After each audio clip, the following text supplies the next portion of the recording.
First, I want to thank Baron from Royal Sussex for his dedication and endurance through a marathon of discussion and insight. I stayed until the end, not saying much, but truly appreciating the wisdom he brings to our community. Baron, thank you for proving once again that you certainly are a master among us. Like Baron, I believe we should take our cues from the Vice President Harris, and wait until the election is certified. As I was lying in my bed, unable to sleep, a million thoughts crossed my mind. So I thought, for some reason, maybe if I spoke to you folks, I will try and make some sense to what makes no sense at all. But here I am, with a microphone and a YouTube channel. I'm no expert. I know more intelligent voices will emerge in the hours and days to come. So please take whatever I say with a grain of salt, but also please with an open heart. I'm just trying to put my thoughts out there. Perhaps it's the wrong thing to do, but here I am. From the start, I wasn't worried about who should win this election. To me, the choice was obvious. What I feared, though, was how close it might be. And that on election day or the day after, it would still be so close. And I guess that's what we are witnessing now. It still doesn't make sense to me. And I can't pretend otherwise. You know, when I watched interviews at an HBCU just a few weeks ago, hearing Black men say they planned to vote for Trump, or their Christian values, which basically meant they were voting for Trump because they aligned with him, I was at loss, completely at loss for words. Then I saw Latino men. And yes, I'd expect some support from white Latinos because they often don't see themselves as Latino, they see themselves as white. They don't see themselves as part of that Black and brown Latino community. So I expected that. But then I saw Black and brown Latino men voicing support for him. And that's when something just started to rattle in my head like crazy. And I kept thinking, are we in deep trouble here? You see, misogyny has no boundaries. Machismo has no boundaries. No class, no creed, no color. It just is.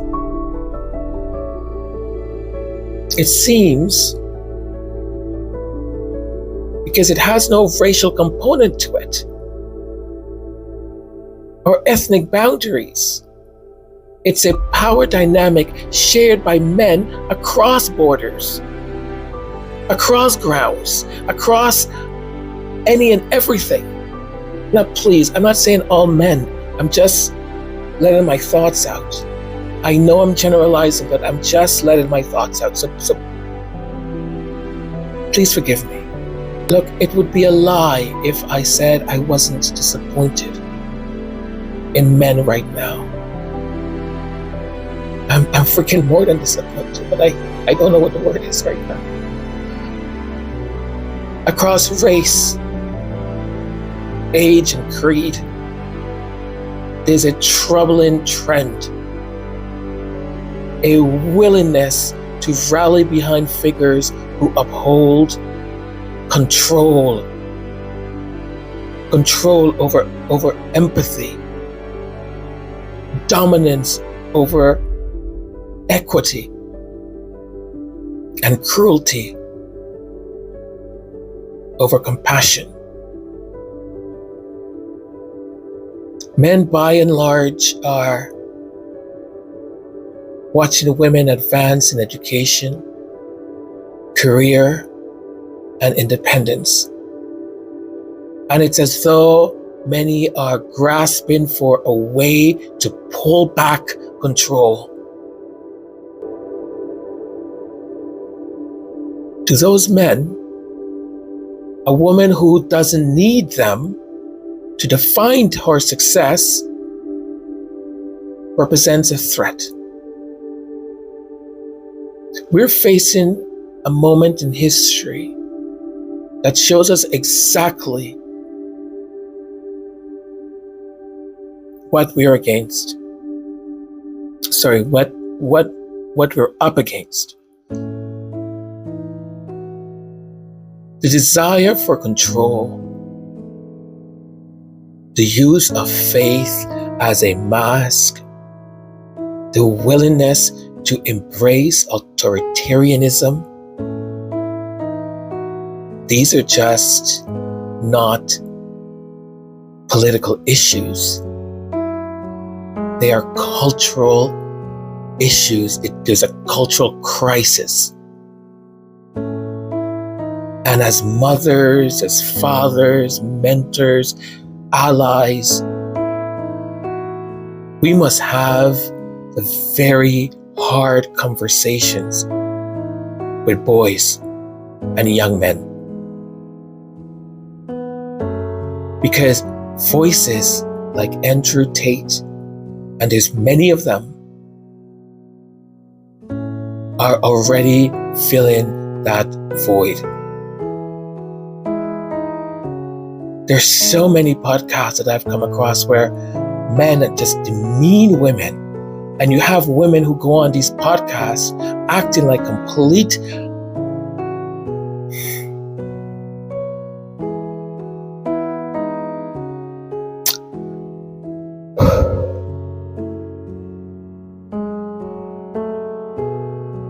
promoting an image of manhood rooted in dominance, entitlement, and fear. It's easy to feel disillusioned, even defeated. But let's remember that this isn't the end of anything. It's not the end of the story. It just isn't. It's a defining chapter. History has seen moments like this before. Times when fear and oppression threatened to overpower progress. But every time, people who believed in something better found ways to rise, to endure, and to keep pushing forward. For those whose voices feel unheard, know that you still matter.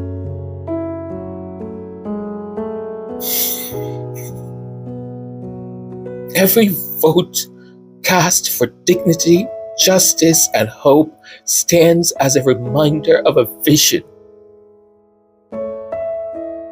A vision that doesn't give in to hate or division. If this election has shown us a glimpse of an America that clings to the past. Let it be the fuel for us to work even harder for a future of equality and of respect. This is not easy. Look, as we await the final results, let's recognize that real change isn't bound by one election. It's a continuous, unwavering effort. Something that is built by each of us as we rise, speak out, and demand a world where authoritarianism, authoritarian control, and intolerance have no place. Look, I commit to work harder in the spaces that I am in. Let's build alliances, have the hard conversations, and plant seeds of progress, knowing that each step forward honors those who never give up, and set an example for those who came after us. In every moment of disappointment, we find a reason to persist. And together, we'll continue moving forward. Not because it's easy, but because it's the only way to create.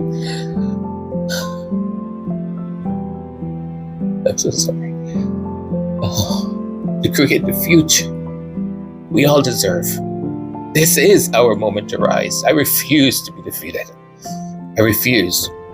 We're not just here to witness history. We are here to shape it with courage and conviction. We have to keep moving forward, breaking through darkness and forging a world where justice, equality, and compassion are not just ideals, but reality. I know this is not the end. It's not. It's a call, it's a beginning to build a future worthy of our highest values. And I know we will, and I know we can. Together we can. I don't know if any of it that I'm saying makes any sense at all. I'll be honest with you, I don't know. I don't know if it would have been better for me just to shut up and not say anything at all. But here I am, trying to say something. I want you to know that you're not alone. Because at this moment, I don't feel alone. I feel millions of people, all of you. The resolve of understanding that there's work to get done. We are here together at this juncture of history. Together, not alone. Together.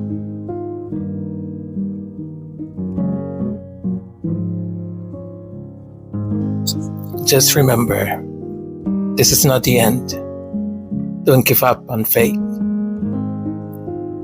We knew this was going to be a nail biter. It's more than we wanted it to be. But anything can happen. Anything can happen. So don't give up hope. Please don't. Thank you for putting up with me, for allowing me to just talk. I love you all so very much. We're in this together. Be kind to yourselves. Please. We'll speak again soon.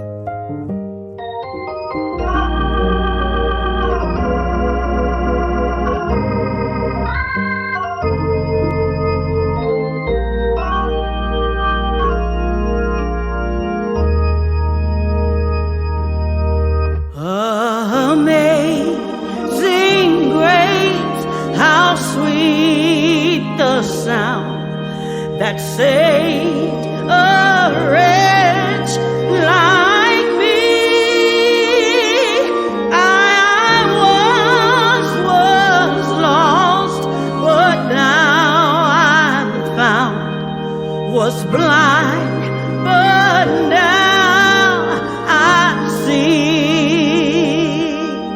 'Twas grace that taught my heart to fear, and grace my fears relieved. How precious did that grace appear, the hour I first